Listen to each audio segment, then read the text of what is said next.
The disorder that I chose to talk about today is anxiety. This is a psychological disorder that is very common in a lot of people, a lot more common than people seem to realize. I chose to talk about anxiety because I recently suffered with anxiety.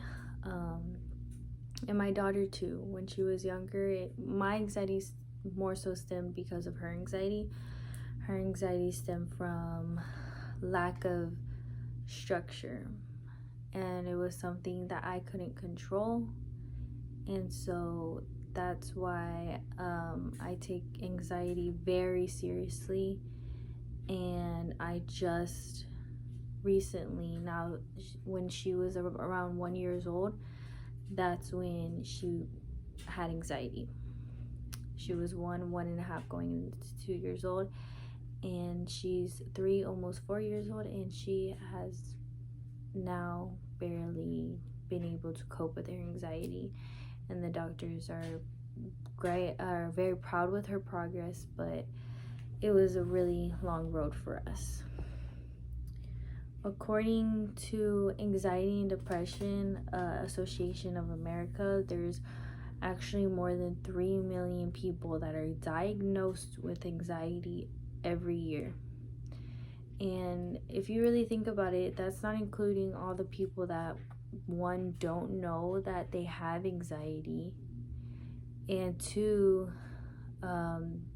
people that can't afford to go to the doctor or get that help, or just simply are in denial that they have anxiety. And so this anxiety is a very, very common thing in people in the United States. Some symptoms of anxiety are excessive worrying, worrying so much that you can't get any of your daily tasks done because you're too worried about what's happening with a certain situation, worrying about your surroundings, worrying about things that normal people would worry about, but you are taking it to another level. And some other symptoms are chest pains, migraines, agitation, irritation, loss of sleep, excessive headaches. Things that you can do to help with your anxiety is going to a doctor, of course, and getting that diagnosed. Doctors will either prescribe you something to help with your anxiety, help with your lack of sleeping, help with your chest pains, help with everything that you need help with to cope with your anxiety, or they will give you tasks to do, like maybe trying new things, maybe getting on a schedule. They'll give you something to either prescribe or to do. I feel like taking this class has really put me in a good understanding of a lot of different mental disorders. A lot of people suffer from different things, so it makes me have a different outlook on life in general.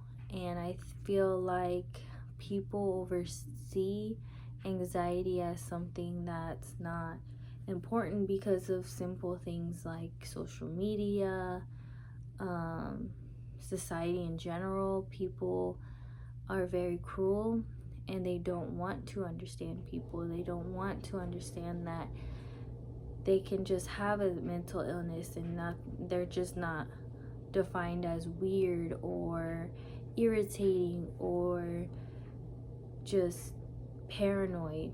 Maybe they need to take the time and realize that it's something deeper than that, and not just something that they're assuming.